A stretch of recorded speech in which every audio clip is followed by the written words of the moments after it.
ಅಂದರೆ ಇಲ್ಲಿ B J ಪಿಯಲ್ಲಿ 4-5 ಬಣ ಇದೆ, ನಮ್ಮಲ್ಲಿ ಬಣಗಳಿಲ್ಲ. ಒಂದೇ ಇರೋದು ಕಾಂಗ್ರೆಸ್ ಬಣ ಅಷ್ಟೇ. ಬಿ ಜೆ ಪಿಲಿ ಎಷ್ಟು ಬಣ ಇದೆ. ಆಮೇಲೆ ನಮ್ಮಲ್ಲಿ ನಾಯಕತ್ವಕ್ಕೆ ಕೊರತೆ ಇಲ್ಲ.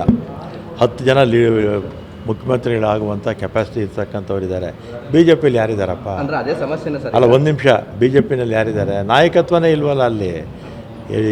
ವಿಜಯೇಂದ್ರ ಅವ್ರ ನಾಯಕತ್ವನ ಅವ್ರ ಪಕ್ಷದಲ್ಲಿರೋರು ಒಪ್ಪೋದೇ ಇಲ್ಲ. ಜೆ ಡಿ ಎಸ್ಸು ಹಳೆ ಮೈಸೂರಲ್ಲಿ ಬಲಿಷ್ಠವಾಗಿತ್ತು. ಬಿ ಜೆ ಪಿಯವ್ರ ಜೊತೆ ಅವರು ಕೂಡ ಸೇರಿಕೊಂಡು ಅವ್ರನ್ನ ಬಿ ಜೆ ಪಿಯವರು ತಿಂದಾಕ್ಬಿಡ್ತಾರೆ. ಬಿ ಜೆ ಪಿಯವರು ನವಂಬರಲ್ಲಿ ಈ ನೋಡಿ, ಚಳಿನೂ ಇಲ್ಲ, ಬಿಸಿಲು ಇಲ್ಲ. ಈಗ ವಾತಾವರಣ ಹೇಗಿದೆ ಆಚೆ ಕಡೆ, ಅದರಿಂದ ಶಾಂತಿ ಎಲ್ಲ, ಶಾಂತಿ ಏನೋ ಕ್ರಾಂತಿನೇ ಇಲ್ಲ, ಭ್ರಾಂತಿನೇ ಇಲ್ಲ, ಶಾಂತಿ. ಇವಾಗ ಕ್ಯಾಬಿನೆಟ್ ರೀಶಫಲ್ ಬಗ್ಗೆ ಸರ್ ಗೊತ್ತಿಲ್ಲಪ್ಪ. ಒಂದಷ್ಟು ಹಿರಿಯ ಸಚಿವರನ್ನ ಕ್ಯಾಬಿನೆಟಿಂದ ತೆಗೆದು ಹೊಸಬರಿಗೆ ಅವಕಾಶ, ನನಗೆ ಅದ್ರ ಬಗ್ಗೆ ಮಾಹಿತಿ ಇಲ್ಲ. ಆಮೇಲೆ ನನಗಿಂತಲೂ ನಿಮಗೆ ಡಿ ಕೆ ಶಿವಕುಮಾರ್ ಅವರು, ಸುರೇಶ್ ಅವರು ಹೆಚ್ಚು ಆತ್ಮೀಯರಲ್ವಾ, ನೀವು ಅವ್ರನ್ನೇ ಕೇಳಿದ್ರೆ ಇದೆಲ್ಲ ಒಂದಷ್ಟು ಪಕ್ಷದಲ್ಲಿ ಆಗ್ತಾರಂತ ಬೆಳವಣಿಗೆ ಸರ್, ಹಿರಿಯ ಸಚಿವರಾಗಿ ನಿಮ್ಮ ಗಮನಕ್ಕೆ ಇದೆಯಾ? ಬೇರೆ ಸಚಿವರು ಯಾರಾದರೂ ನಿಮ್ಮನ್ನ ಸಂಪರ್ಕ ಮಾಡಿದಾರಾ? ಯಾರೂ ಮಾಡಿಲ್ಲ. ನಾನು ಯಾರ ಹತ್ರನೂ ರಾಜಕೀಯನೇ ಮಾತಾಡೋಕ್ಕೆ ಹೋಗಲ್ಲ. ನಿಮ್ಮ ಹತ್ರ ಮಾತಾಡೋದೇ ಜಾಸ್ತಿ. ಸರ್, ಈಗ ಸರ್ಕಾರ 2.5 ವರ್ಷ ಪೂರೈಸಿದೆ. ಇವತ್ತಿನಿಂದ ಸೆಕೆಂಡ್ ಇನ್ನಿಂಗ್ಸ್, ಅಂದರೆ 2 ವರ್ಷ ಆಫ್ಟರ್ ಏನು ನಿರೀಕ್ಷೆ? ಏನೆಲ್ಲ ಇನ್ನಿಂಗ್ಸ್ ಅಂತ ಏನೂ ಇಲ್ಲ. 5 ವರ್ಷ ಒಂದೇ ಇನ್ನಿಂಗ್ಸು. ಈಗ ಚುನಾವಣೆ ಸಂದರ್ಭದಲ್ಲಿ ಎಲ್ಲ ಪಕ್ಷಗಳು, ರಾಜಕೀಯ ಪಕ್ಷಗಳು ಚುನಾವಣೆ ಪ್ರಣಾಳಿಕೆ ಘೋಷಣೆ ಮಾಡ್ತಾರೆ.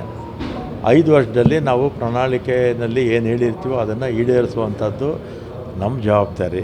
ಅದರಲ್ಲಿ ಗ್ಯಾರಂಟಿಗಳ ಜೊತೆಗೆ ಇನ್ನೂ ಅನೇಕ ವಿಚಾರಗಳು ಕ್ಯಾಬಿನೆಟ್ಟಲ್ಲಿ ಬರ್ತಾಯಿದೆ, ಒಂದೊಂದೇ ಮಾಡ್ತೀವಿ. ಉಳಿದಿರ್ತಕ್ಕಂಥದ್ದು ಕೂಡ 5 ವರ್ಷದ ಅವಧಿನಲ್ಲಿ ನಾವು ಮಾಡ್ತೀವಿ. ನಾವು ಕಾಂಗ್ರೆಸ್ ಪಕ್ಷ ಹೇಳ್ದಂಗೆ ನುಡಿದಂತೆ ನಡೆಯುವ ಪಕ್ಷ, ನುಡಿದಂತೆ ನಡೆಯುವ ಸರ್ಕಾರ. ಹಿಂದೆ 2013ರಿಂದ 2018ವರೆಗೂ ಸಿದ್ದರಾಮಯ್ಯವರು ಮುಖ್ಯಮಂತ್ರಿಗಳಾಗಿದ್ದಾಗ ನಾವು ನಮ್ಮ ಪ್ರಣಾಳಿಕೆಯಲ್ಲಿ 165 ಭರವಸೆ ಕೊಟ್ಟಿದ್ವಿ, 158 ಈಡೇರಿಸ್ವಿ. ಎಷ್ಟು? 158 ಭರವಸೆಗಳನ್ನು ಈಡೇರಿಸ್ವಿ. ಅದೇ ಬಿ ಜೆ ಪಿಯವರು 2018ರ ಚುನಾವಣೆಯಲ್ಲಿ 600 ಭರವಸೆ ಕೊಟ್ಟರು, 19ಕ್ಕೆ ಅಧಿಕಾರಕ್ಕೆ ಬಂದರು. ನಮ್ಮ ಸಮ್ಮಿಶ್ರ ಸರ್ಕಾರ ಬಿದ್ದೋದ ಮೇಲೆ 4 ವರ್ಷ ಅವಕಾಶ ಇತ್ತು. 600 ಆಶ್ವಾಸನೆಗಳಲ್ಲಿ ಅವರು ಈಡೇರಿಸಿದ್ದು ಕೇವಲ 60. ಅವರು ಬರೀ ಸುಳ್ಳು ಹೇಳ್ತಾರೆ ಎಲೆಕ್ಷನ್ಗೋಸ್ಕರ ಬಿ ಜೆ ಪಿಯವರು. ನಾವು ಸುಳ್ಳುಗಳು ಹೇಳಲ್ಲ, ಕೆಲಸ ಮಾಡಬೇಕು, ಓಟ್ ತೊಗೋಬೇಕು. ಬಿ ಜೆ ಪಿಯವರಾದರೆ ದೇವ್ರ ಹೆಸರಲ್ಲಿ, ಧರ್ಮದ ಹೆಸರಲ್ಲಿ ಓಟ್ ಕೇಳ್ತಾರೆ, ಜನನೂ ಹಾಕ್ಬಿಡ್ತಾರೆ ಅವ್ರಿಗೆ.